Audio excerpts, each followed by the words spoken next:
Assalamualaikum warahmatullahi wabarakatuh. Sahabat, alhamdulillah pada kesempatan pagi hari yang berbahagia ini saya senang sekali dapat undangan spesial untuk sarapan pagi bersama tokoh di sebelah saya. Mungkin sudah tidak asing buat Anda semua, beliau adalah Bapak E.F. Saifullah Fatah. Assalamualaikum Pak E.F. Waalaikumsalam warahmatullahi wabarakatuh. Apa kabar Pak E.F.? Alhamdulillah baik. Sehat ya? Sehat. Baik.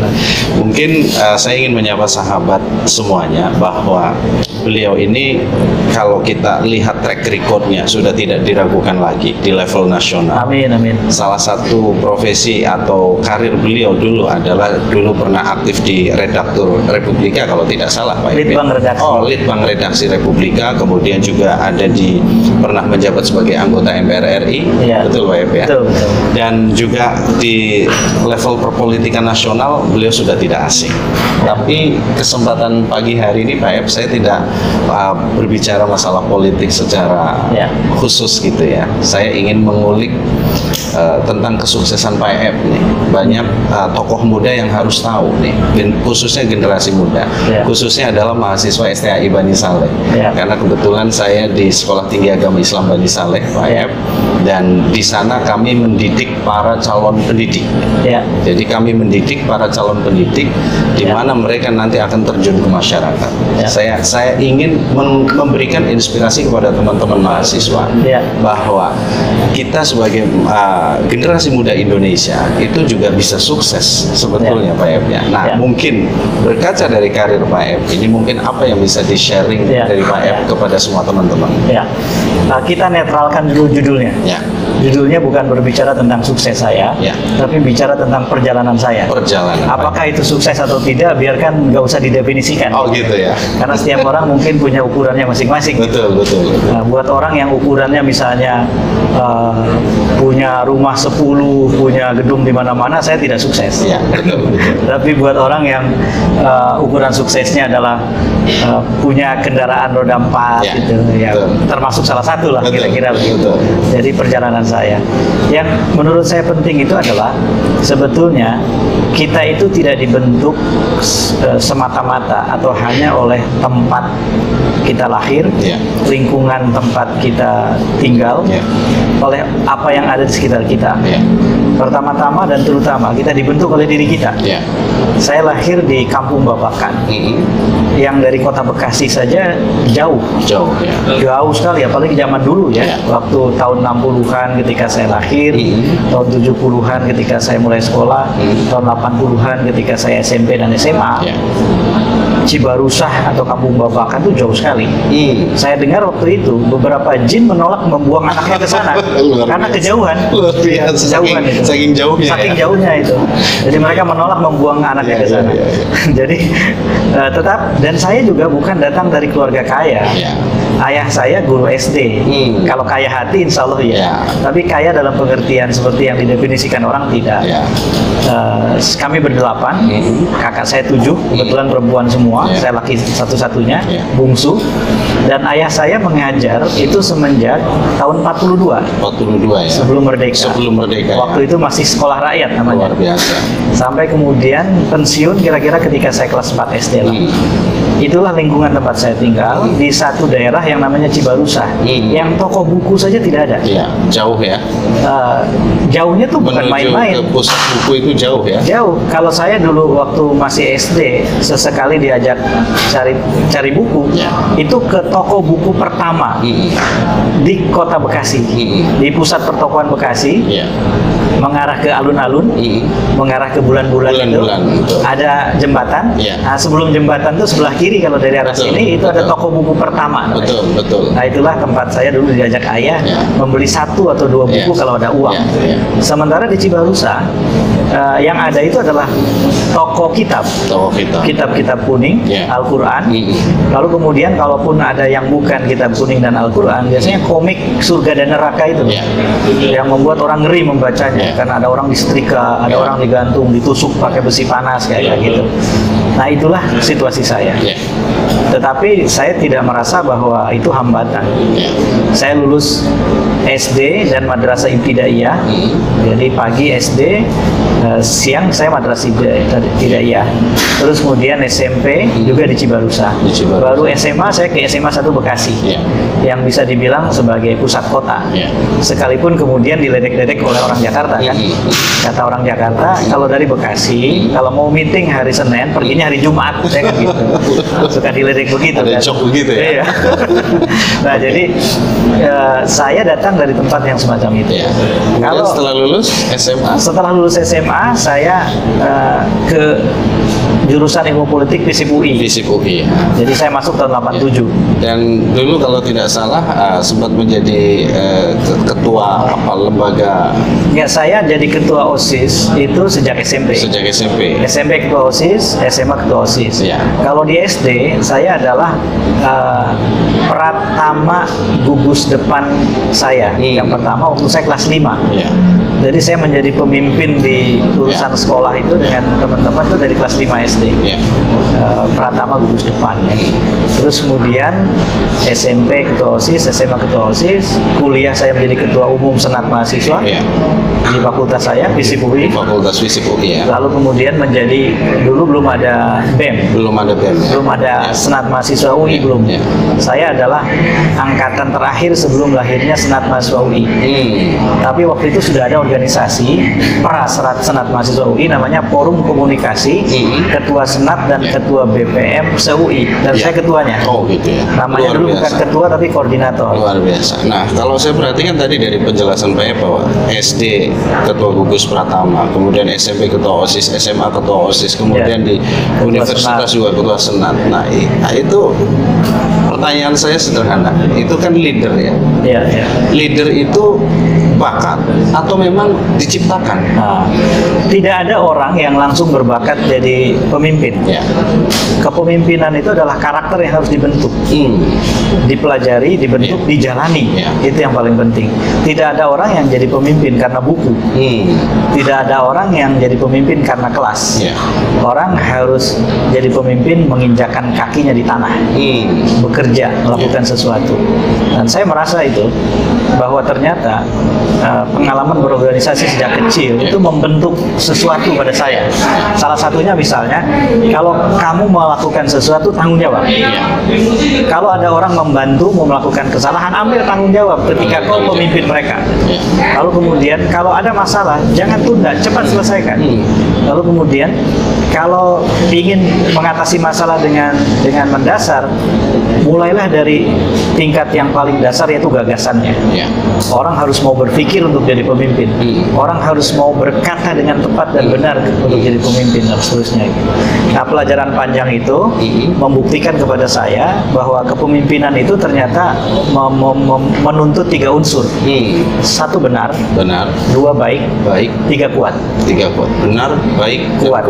Kalau orang kuat tapi tidak benar, celaka kita. Dia bukan pemimpin. Kalau dia benar, dia baik, dia tidak kuat, dia hanya akan sebentar saja. Sulit untuk menjadi pemimpin. Menjadi pemimpin itu menggabungkan ketiganya. Nah, itulah pelajaran yang saya terima sepanjang berpuluh-puluh tahun menjalani pengalaman berorganisasi itu. Sekarang kita masuk era yang disebut VUCA, Volatility, Uncertainty, Complexity, and Ambiguity, begitu Pak. Nah, ketika kita masuk VUCA ini, saya berbicara tentang konteks generasi muda ya. Mereka itu punya potensi, tapi juga punya tantangan dan juga punya peran. Apa pandangan Pak Ep terhadap generasi muda kita? Semakin tidak pasti, semakin berpotensi tidak stabil, semakin besar guncangan, semakin besar kemungkinan terjadinya disrupsi dan seterusnya. Maka semakin subur tanah untuk memunculkan benih-benih pemimpin. Pemimpin itu tidak lahir dan tidak diuji oleh ombak yang tenang. Pemimpin itu lahir dan diuji oleh ombak yang besar, yang ganas. Di dalam badai kita lihat muncul pemimpin. Di dalam laut yang tenang, orang-orang kerdil bisa mengaku orang besar. Nah, jadi sebetulnya zaman yang sekarang ini menuntut orang untuk siap jadi pemimpin. Siap jadi pemimpin. Kalau anak muda tidak siap jadi pemimpin, dia akan jadi korban. At least memimpin dirinya sendiri dan keluarganya mungkin. Jadi kullukum ra'in wa kullu mas'ulun an ra'iyatihi. Kamu semua adalah pemimpin dan kamu harus bertanggung jawab atas apa yang kamu pimpin. Nah, kalau tidak salah itu kan hadis ya. Hadis itu sangat cocok untuk zaman sekarang. Gitu ya. Ketika misalnya ada Gen Z, ada generasi milenial, yang salah satu cirinya adalah tidak mau diatur. Mereka menganggap bahwa sejarah mereka ditentukan oleh mereka sendiri. Mereka tidak suka diceramahi. Mereka tidak suka disuruh-suruh. Mereka tidak suka dikendalikan. Mereka mau independen. Mereka mau otonom. Nah, tipe yang semacam itu adalah tipe yang sebetulnya cocok untuk menjadi pemimpin buat dirinya. Jadi sangat Islami itu. Kalau mereka bisa bertanggung jawab menjadi generasi milenial dan generasi Z atau Gen Z. Nah, jadi untuk mahasiswa-mahasiswa yang ada di Bani Saleh, menurut saya pertama, jangan pernah manja dengan mengatakan bahwa lingkungan saya tidak mendukung saya untuk seberhasil teman saya. Teman yang lebih kaya, teman yang anak pejabat, teman yang fasilitasnya lengkap. Tidak ada cerita itu. Hanya orang manja yang ngomong seperti itu. Bahkan ada anggapan seperti ini, Pak. Katanya begini, orang kaya itu memang udah tulangannya kaya. Orang sukses memang tulangan orang tuanya juga sukses. Bagaimana itu? Nah, menurut saya itulah antara lain salah satu ajaran sesat yang tidak boleh menjadi ajaran yang dimiliki generasi muda sekarang. Orang sukses justru lahir dari banyak kegagalan. Saya kira banyak anak muda sekarang masih tetap kenal Michael Jordan. Michael Jordan adalah salah satu legenda bola basket di NBA. Sampai sekarang mungkin belum ada yang menyamai. Ada Kobe Bryant, ada LeBron James, tapi banyak orang mengatakan dibandingkan dengan tingkat level kelegendaannya, kelegendaannya Michael Jordan itu yang paling tinggi. Michael Jordan pernah mengingatkan kita dengan sangat baik. Di setiap tembakan saya yang sukses, ada ribuan tembakan saya yang gagal pada saat latihan. Inspiring, luar biasa. Jadi menurut saya itulah yang harus ketika kita miskin, itu jadi sebab kenapa kita harus lebih memiliki harta. Jadi karena itu sebetulnya Islam kan mengajarkan bahwa kita itu haram hukumnya pesimis. Kita itu wajib berbaik sangka. Aku adalah sakwa sangkamu, kira-kira gitu kata Allah. Artinya kalau kita memang memandang Allah dengan kemahabaikan, sakwa sangka kita harus membentuk itu. Maka masa depan yang cerah itu harus dimulai dengan sakwa sangka terhadap masa depan. Orang harus optimis. Bayangkan coba, kalau generasi muda Islam dipenuhi optimisme, maka luar biasa yang bisa mereka capai. Dan satu hal menurut saya Pak Rektor, yang juga mahasiswa Bani Saleh harus selalu ingat adalah bahwa yang disebut dengan masa depan itu tidak bisa dititipkan penjemputannya sama orang lain. Gitu ya. Tidak bisa seperti membeli tiket bioskop. Saya bisa itu ke bioskop bahkan tanpa membeli tiket, karena ada teman saya, teman baik saya yang membelikan gitu. Lalu kemudian kita juga bisa di antara antrian itu menitipkan, tolong dong belikan saya satu tiket, nanti saya dapat tiket sekalipun saya tidak ikut mengantri. Masa depan tidak pernah bisa seperti itu. Masa depan itu harus dijemput sendiri. Jangan pernah manja untuk meminta orang lain, jangan pernah pasif untuk meminta orang lain menjemputkan masa depan untuk kita. Makanya ada statement ini ya, you are an architect of your success your life. Ya, gitu. Betul. Nah, sekalipun dalam Islam kan itu dilengkapi kan. Kamu memang penentu suksesmu, tapi kekuasaanmu amat sangat terbatas. Maka kemudian ada la haula wala quwata illa billahil aliyil azim. Nah, ketika kemudian itu digabungkan, dahsyat itu. Kita sadar betul bahwa kita mengendalikan pada saat yang sama kekuatan kita pinjaman kecil saja dari kemahakuasaan Allah. Nah, tidak ada pemuda lain yang bisa melawan kita kalau kita punya kekuatan itu. Nah, saya mengatakan ini bukan untuk menggarisbawahi betapa saya sudah sukses, sekali lagi bukan. Tetapi saya datang dari keluarga sangat terbatas, dari kampung yang sangat terbatas. Saya adalah mungkin orang pertama di kampung saya yang masuk ke Universitas Indonesia, jadi dosen di Universitas Indonesia, jadi anggota MPR, sekalipun saya kemudian memutuskan mengundurkan diri setelah 2 bulan 7 hari, pendek sekali. Luar biasa ya, sangat singkat itu. 1 Juli saya dilantik, SK dari Presiden saya terima itu tanggalnya kira-kira Juni gitu ya, tapi kemudian pelantikan 1 Juli. Lalu kemudian saya memutuskan mengundurkan diri 8 September. Kalau boleh di-share sedikit, kalau di saat orang lain memperebutkan kursi itu justru Bapak malah menyerahkannya, kira-kira apa? Saya tuh merasa begini, setiap orang bisa memainkan peranannya tanpa semuanya harus jadi pejabat, tanpa semuanya harus berebut kekuasaan, tanpa semuanya harus jadi orang partai, tanpa semuanya harus jadi anggota legislatif, tanpa semuanya harus jadi bupati, wali kota, gubernur, menteri, wakil presiden atau presiden. Semua orang punya tempatnya masing-masing, dan setiap orang sebetulnya punya ukuran untuk dirinya. Manakah tempat yang tepat untuk membuat dia optimal? Nah, pada waktu itu saya merasa MPR bukan tempat saya yang optimal. Saya merasa bahkan kalau lama-lama saya di situ, itu kalau saya tidak hati-hati, itu saya bisa menjadi bagian dari kolektivitas yang harus saya lawan. Kita itu kan ketika benar menyendiri seringkali kalah, dan kemudian akhirnya lambat laun menganggap yang salah itulah yang harus kita kerjakan. Kenapa? Karena semua orang melakukan kesalahan itu. Jadi kebenaran yang sendiri kadang-kadang dikalahkan oleh kesalahan yang berjamaah. Nah, saya merasa saya harus sadar terus itu. Karena itu saya mundur. Toh menjadi dosen di UI, menjadi peneliti, menjadi orang yang bergerak di masyarakat, bisa sama punya perannya kok. Betul. Gitu. Nah, dalam hal ini izinkan saya menutup dengan 2 cerita. Nah, cerita pertama dari jauh, cerita kedua nanti dari dekat. Yang dari jauh itu adalah cerita Nelson Mandela. Nelson Mandela dipenjara 27 tahun. Dikarenakan dia dianggap sebagai tokoh pemimpin perlawanan terhadap politik apartheid yang membedakan level kewarganegaraan berdasarkan warna kulit. Hanya kulit putih yang boleh memimpin dan mengendalikan dan boleh kaya. Sementara kulit berwarna dan kulit hitam apalagi harus miskin, harus dikendalikan, harus jadi objek. Warga negara kelas 2 bahkan kelas 3. Nelson Mandela melawan itu dan dipenjara 27 tahun. Dengan kegigihannya, dengan bantuan internasional, dengan berbagai hal yang berkembang setelah itu, Nelson Mandela bebas kemudian dan akhirnya menjadi presiden.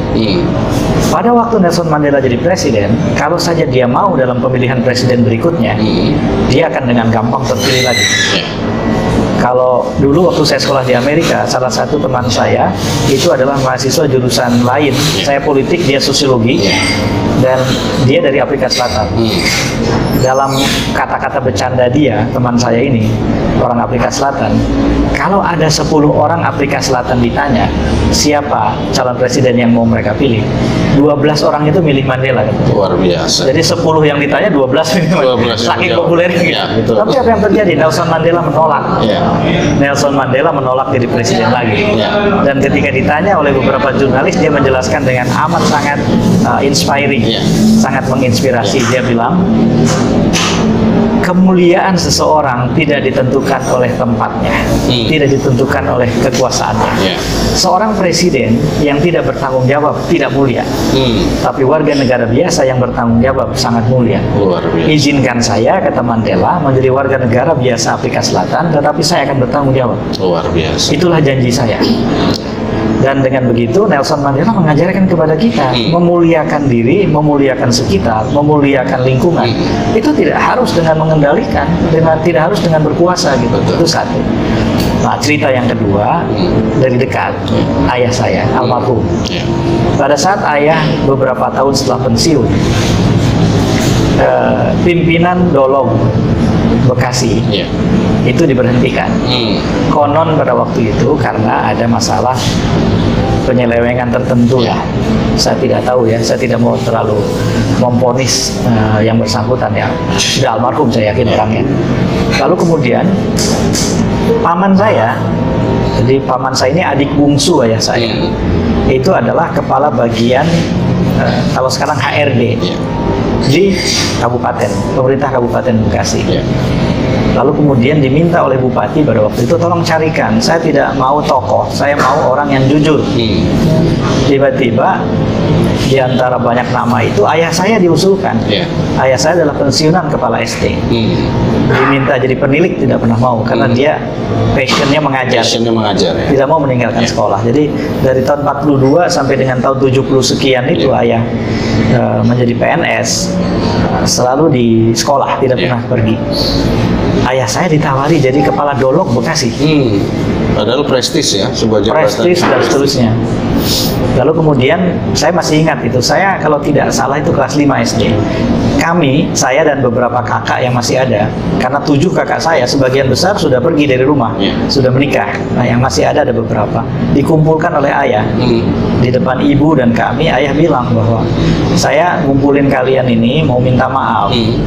Ayah itu bukan tidak ingin jadi kaya, ayah ini bukan tidak ingin membahagiakan kalian, tapi ayah ingin dikenang sebagai guru.